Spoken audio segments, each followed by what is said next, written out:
Before the accident, Daniel Hartman was a man the world admired from a distance. At 35, his name was already carved into the tech industry. He founded a software company that grew faster than analysts predicted, sold products governments depended on, and turned ideas into millions before most people finished breakfast. His mansion sat behind tall iron gates in one of the most exclusive neighborhoods in the city. Luxury cars filled the driveway. Business magazines called him self-made. Investors called him unstoppable. At home, he was married to Celine Hartman, a woman whose beauty matched the lifestyle she loved. She wore elegance like a crown, moved through parties like she owned the room, and smiled for cameras as if happiness lived permanently on her face. To outsiders, they were the perfect couple. Power, beauty, wealth, success. But perfection shattered on a rain-soaked night. Daniel was returning from a late business meeting when the sky opened violently. Rain hammered the windshield, blurring the road ahead. His driver slowed, but the road was slick, unforgiving. One sharp turn, one split second, tires screamed, the car spun, slammed into the guardrail, and flipped violently into darkness. Metal crushed, glass shattered. Silence followed. Daniel survived. But when he woke up in the hospital, surrounded by machines and white walls, the truth arrived without mercy. The doctor stood beside his bed, eyes heavy with sympathy, voice calm but final. "You are paralyzed from the waist down." The words echoed endlessly. Daniel stared at the ceiling, trying to move his legs. Nothing happened. No pain, no response, just emptiness. In that moment, the billions he owned meant nothing. His empire could not make his body obey. At first, Celine cried. She clung to his hand, her voice shaking. "Everything will be fine. You'll get better. I'm here with you." For days she stayed. She brought flowers. She smiled at the nurses. She whispered promises about the future. Then weeks passed. Something changed.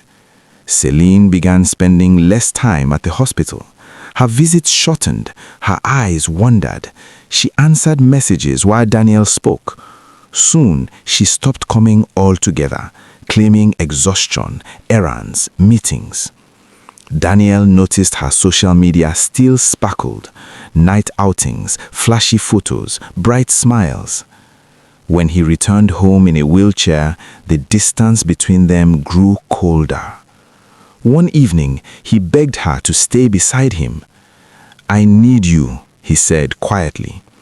Celine snapped. "I have a life to live, Daniel. I didn't sign up to be a nurse." When he pleaded again, her voice cut deeper. "Then get help, or I'll file for divorce." Daniel had no choice. A job advertisement went out for a live-in maid. That was how Lina Okoye entered the mansion. Lina was 22 years old and had never seen a house like this. She stood outside the towering iron gate, clutching a small brown bag. Her shoes were worn thin. Her dress was simple. Fear sat heavily in her chest. By 5 years old, Lina had lost both parents in a house fire. From that day on, life passed her from home to home like an unwanted burden. Some families used her for labor, others punished her for mistakes. She grew up without protection, without affection, without anyone to call her own. All she carried was faith and the hope that someday suffering would pause. So when the call came offering food, shelter, and work, she accepted without hesitation. The gate opened slowly. A stern man in a black suit approached her, scanning her like a delivery item. "You are the maid?" "Yes, sir," she replied softly. "My name is Lina." He nodded. Follow me. Inside, the mansion looked unreal. A fountain sparkled in the courtyard.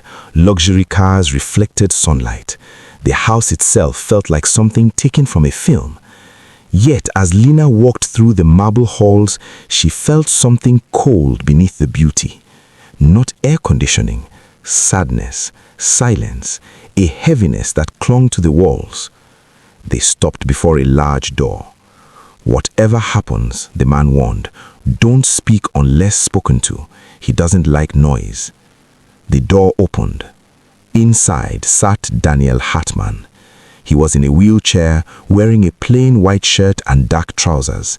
His beard was untrimmed. His eyes looked tired, hollow, distant. Yet power still surrounded him. Even broken, his presence filled the room. Lena bowed slightly. "Good afternoon, sir." Daniel studied her, then said, "Leave us." The door closed. Silence pressed in. "You don't look like a maid," Daniel said finally. "I'm not," Lena replied gently. "I'm here to help." He watched her closely. "Are you afraid of me?" She lifted her head. "No, sir." He raised an eyebrow. "Everyone is." "I've seen pain," Lena said softly. "I know what it looks like." For the first time in months, Daniel laughed. Just a sound, small, real. "You'll stay in the back quarters," he said. "Serve meals on time, keep the house clean, no pictures, no curiosity." "I understand.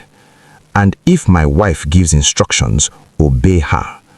Lena nodded, noticing the ache in his voice when he mentioned Celine.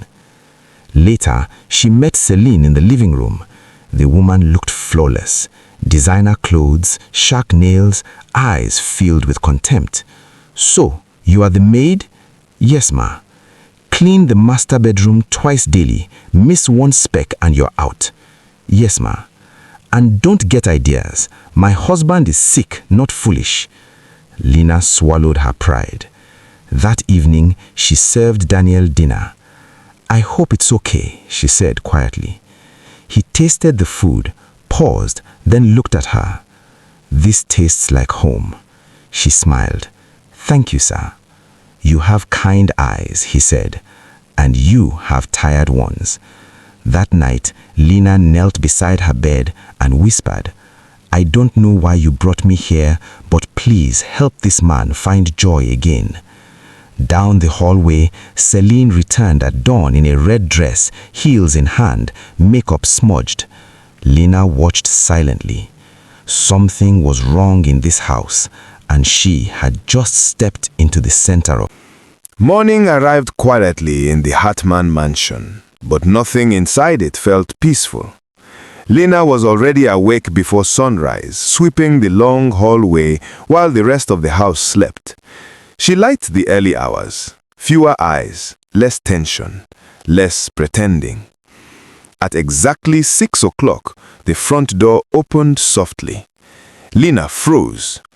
Celine slipped inside, heels dangling from her fingers. She wore a tight crimson dress from the night before. Her makeup was smudged, hair slightly disordered, perfume heavy in the air. She looked like someone returning from celebration, not from a home where her husband lay broken. Celine noticed Lena and scowled. "What are you staring at?" "Good morning, ma," Lena said, lowering her head. Celine muttered something under her breath and walked upstairs without another word. Lena stood still for a moment, a strange heaviness settling in her chest. The woman of the house was returning at dawn, while her husband couldn't even stand from bed. Nothing about it felt right. Later that morning, Daniel called Lena into his room. "You are up early," he said as she adjusted his blanket. "I've always been," she replied softly. "The quiet hours feel honest." He gave a faint smile. "I noticed. You are different." She hesitated, then spoke carefully. "Would you like to sit outside today, sir? Just for a little while. Fresh air might help." Daniel stiffened. "I haven't been outside since the accident." "I'll push your wheelchair." Lena added gently. Only a few minutes. Silence stretched between them. Finally, he nodded. Okay. She helped him get dressed and wheeled him slowly into the garden. Sunlight touched his face. Birds sang. Flowers moved with the breeze. Daniel closed his eyes and inhaled deeply. I forgot how air feels, he murmured. You've been trapped too long, Lena said. Even trees need sunlight. He studied her. You speak like someone educated. She smiled shyly. I wasn't, but books became my teachers.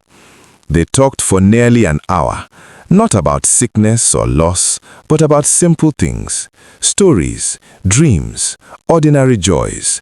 For the first time since the accident, Daniel felt human again. Then Celine's voice shattered the moment. What is going on here? She stood at the doorway, arms crossed, eyes burning. We're just getting fresh air, Lena said quickly. Celine walked closer, glaring at Daniel. You didn't ask me before coming outside. I don't need permission to breathe, Daniel replied quietly. Celine turned sharply to Lena. Take him inside. Lena obeyed without a word. That night, Daniel confronted Celine in their bedroom. Where were you last night? He asked. You are not my father. Stop questioning me. I am your husband. A husband who can't even walk, she laughed bitterly. Do you know what it's like being tied to someone who used to be powerful but is now helpless? You said you loved me. I loved the man you were, not this. Her words crushed him. Outside the door, Lena overheard everything. She retreated to the kitchen, tears blurring her vision. Daniel's pain felt personal. The next day, Celine sent Lena on errands. At a pharmacy, Lena overheard two women talking. Did you see Mrs. Hartman at the club again? Yes, with that tall guy, Derek. But she's married. They say her husband can't walk. Lena's heart sank. Back at the mansion, Daniel barely touched his lunch. How do you stay hopeful? He asked. I've lost everything before, Lena replied. Being alive is still a chance. That night, Daniel lay awake, remembering who he once was, a builder, a survivor. 3 quiet days passed. Lena walked faithfully. Daniel slowly changed. He asked for newspapers, requested time outside. One afternoon, he asked Lena to wheel him to his office desk. I can't type. Then think, she replied with a smile. Life began stirring inside him again. Then one evening, Celine walked past the kitchen in a tight black gown, perfume sharp. Lena asked politely if she should pack dinner. Mind your business, Celine snapped. Orphan. Lena lowered her head. Through the window, she saw Celine step into a black car driven by a tall man with tattoos. Lena rushed to Daniel's room. Sir, I think your wife is going out again with someone. Daniel accessed his security app. On the screen, Celine laughed, blowing a kiss as the car drove away. Daniel stared silently. That night, anger settled deep in his chest, but beneath it was pain heavier than rage. The next morning, he called his lawyer. I want my will changed, Daniel said calmly, and prepare divorce papers. Lena watched from a distance. This was not the broken man she met weeks ago. This was Daniel Hartman remembering who he was. That night, Celine returned drunk and found Daniel waiting. You've crossed a line, he told her. If you leave with nothing. She lunged towards him, but Lena stepped between them. Celine stormed out, laughing bitterly. Later, Celine returned crying, begging forgiveness, claiming innocence. Daniel agreed to observe her. But when Celine reached her room, her tears vanished. She laughed at her reflection. This man thinks I have time for him. In the living room later, she called Lena over. Do you want to study abroad? Celine asked sweetly. Lena's eyes widened. Yes, ma. Celine placed a small white packet in her palm. Put this in my husband's food. Fear flooded Lena. I can't, she whispered. Celine leaned close, voice dangerous. Do it or disappear. Lena returned to her room, shaking, staring at the packet like a curse. That night, sleep never came. And by morning, Lena knew her silence could destroy a man, or her truth could save him. Lena did not sleep that night. She sat on the edge of her narrow bed, the small white packet resting on the table like it carried eyes. Every time she closed her own, Celine's voice returned, low and threatening. Do it or disappear. Lena wrapped her arms around herself. She had survived hunger, beatings, abandonment, but this fear was different. This fear carried blood on its hands. She stood slowly and walked to the cracked mirror on her wall. The girl staring back at her looked older than 22. Her eyes were tired, her face drawn, her lips trembling. I don't want to hurt anyone, she whispered. Please show me what to do. An idea came quietly, like a breath. Before dawn, Lena wrapped the packet carefully in tissue, placed it inside a small envelope, and hid it deep inside her bag. Then she went about her chores as usual, her movements calm, her face neutral. When she brought Daniel breakfast, she placed the tray down and stood silently near the door. Is something wrong? Daniel asked. She opened her mouth, then closed it. No, sir. He studied her closely. You don't look fine. Can we go to the garden later? She asked instead. He nodded. Of course. After breakfast, Lena wheeled Daniel outside. The morning sun was soft. Birds moved between branches. She parked the wheelchair near a bench and sat beside him, staring straight ahead. There's something I need to tell you, she said quietly. Daniel turned to her. Go on. I'm scared. He reached for her hand, gripping it firmly. Nothing will happen to you, I promise. Lena took a deep breath. Yesterday, your wife called me to the living room. She asked if I wanted to study abroad. She said she could help me. Daniel listened without interrupting. Then she gave me something, a small packet. She told me to put it in your food. She said it would help you feel better. Daniel's face darkened. When I asked why she couldn't give it to you herself, she insulted me. She threatened me. She said if I told you, I would disappear. She reached into her bag and handed him the envelope. This is it. Daniel opened it slowly. Inside was the sealed packet. Thank you, he said quietly. You did the right thing. I didn't know what else to do, Lena whispered. You saved my life, he replied firmly. Later that day, Daniel called his lawyer. I want the divorce papers finalized, and I want this substance tested immediately. By evening, the results arrived. It was poison, slow acting, designed to weaken organs over time without immediate suspicion. Daniel closed his eyes. That night, Celine walked into the kitchen smiling. Did he eat it? She asked sweetly. Lena paused for a single breath. Then she nodded. Yes, ma. Celine laughed softly. Good girl. Inside, Lena prayed. That same night, Daniel contacted a private investigator.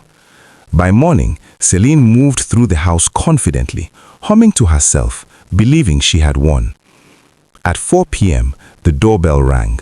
Two men entered, Daniel's lawyer and the investigator. Sit down, Celine, Daniel said calmly. Photographs spread across the table. Celine with Derek, cars, clubs, late nights. Then the lab report. That substance, the investigator said, is poison. Celine screamed denial. The divorce papers landed on the table. You tried to kill me, Daniel said quietly. 2 days later, Celine left the mansion. That night, Lena sat beside Daniel. It's over, he said. Yes, she replied softly. Across the city, Celine stormed into Derek's house. He knows everything. I lost everything. Derek's expression darkened. He picked up his phone. "I need a job done tonight," he said coldly. That night, 3 motorcycles stopped near the mansion.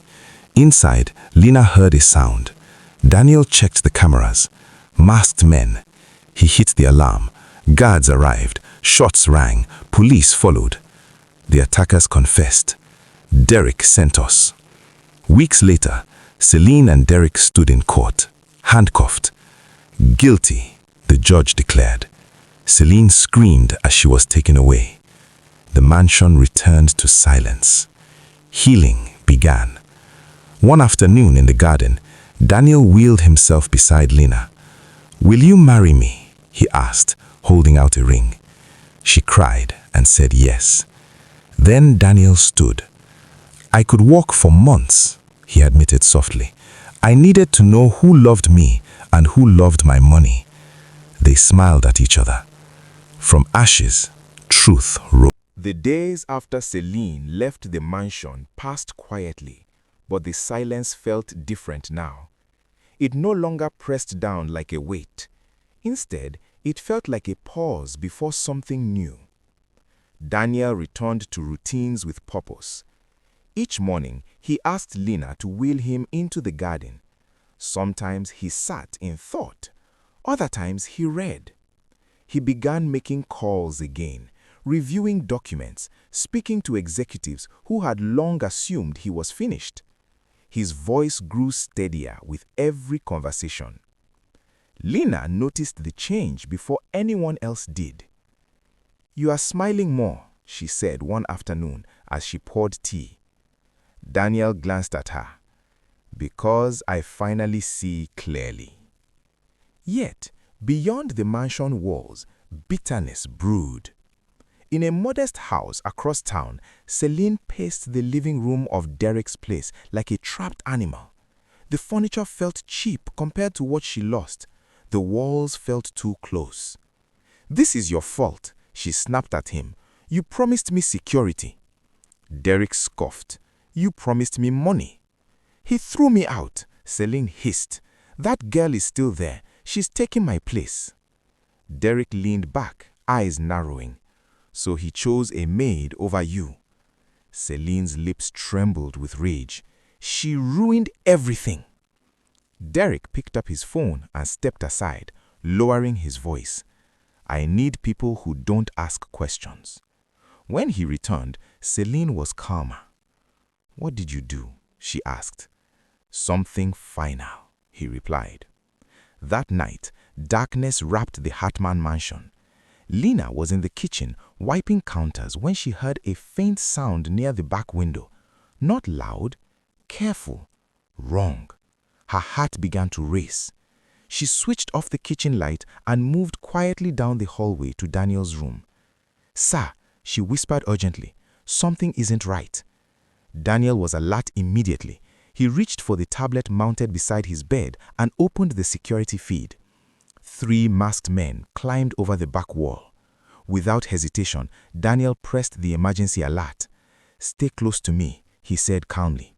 The alarm screamed through the night. Lights flashed. The intruders froze, then tried to run. Security arrived within minutes. One attacker fell. The others dropped their weapons. Police cars flooded the street. Inside, Lena shook uncontrollably. Daniel held her hand firmly.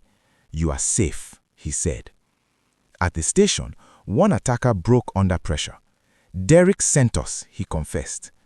The investigation moved fast. Phone records, payments, messages. 2 weeks later, Celine and Derek sat in court wearing dull prison clothes. No cameras, no smiles. The verdict was swift. Guilty. As they were led away, Celine's eyes found Daniel. Hatred burned there, but beneath it was fear. Back at the mansion, peace settled fully for the first time. Weeks passed. One morning, Lena found Daniel standing beside the bed, holding onto the frame. Her breath caught. "You are standing," she whispered. He smiled. "I never stopped trying." Soon after, he walked into the garden without the chair. Slow, careful, real. That evening, He called Lena to sit with him. "I owe you honesty," he said. "I recovered earlier than I let anyone know." She looked at him stunned. "I needed to know who stayed when I had nothing. Truth shows itself when comfort disappears." Lena nodded slowly. "I don't want to hide anymore," Daniel said. "Not my strength, not my heart." He reached into his pocket and opened a small box. "Will you marry me?" Tears filled her eyes. "Yes." Their wedding was simple. Flowers, sunlight, quiet joy. Daniel stood tall. Lena wore white, glowing with calm happiness. They promised each other truth, patience, and care. From loss came clarity. From pain came love. And the house that once held silence now carried laughter again. Morning light poured through the tall windows of the Hartman mansion, warmer than it had ever felt before. The house no longer echoed, it breathed. Soft footsteps, distant laughter, the low murmur of a life fully awake filled the rooms. Lena stood at the balcony, watching the garden below. Dew clung to the roses, each petal catching the sun. The air smelled clean, fresh, full of promise. Behind her, Daniel adjusted his jacket, steady on his feet now, his movements confident. "You ready?" he asked. She turned and smiled. "I've been ready for a long time." Downstairs, guests gathered beneath white canopies. No press, no cameras, just people who mattered. Former employees Daniel had wronged, neighbors he barely knew before, friends who stayed when wealth no longer impressed them. This was not a show, it was a beginning. When Lena walked down the aisle, silence followed her. Not the heavy kind, but the kind that listens. She did not rush. Each step was calm, certain. She carried no fear, no doubt. Daniel watched her with clear eyes. For the first time, he did not feel above anyone. He felt equal. The vows were simple. "I choose you," Lena said, "not for comfort, not for safety, but for truth." "I choose you," Daniel replied, "not because you stayed, but because you saw me." They sealed it with quiet joy. No applause rushed the moment. It was held, respected. Later, as guests shared food and stories, Daniel stood before them. "I built my life on rules," he said. "I believed order created worth. I was wrong. People do." He looked toward Lena. "This woman reminded me of that, without asking for anything in return." There was no speech after that. None was needed. Years passed. The mansion became a home open to others. Daniel rebuilt his company with different values: fair wages, dignity, listening. Lena led initiatives that gave work and training to women who had been invisible their entire lives. She never sought praise. She never raised her voice. She led by presence. Daniel walked beside her, not ahead. One afternoon, long after the wedding flowers had faded, Daniel sat on the same bench where he once believed his life had ended. Lena joined him, placing a small hand in his. "You ever think about how close you were to losing everything?" she asked softly. He nodded. "I did lose everything that didn't matter." Children's laughter echoed from the yard.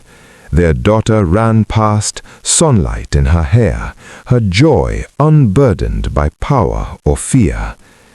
Daniel watched her, then looked at Lena. "I thought strength was control," he said. "Turns out its humility. The house stood strong, not because of stone or wealth, but because truth lived inside it. No raised voices, no closed doors, no one unseen. Only life lived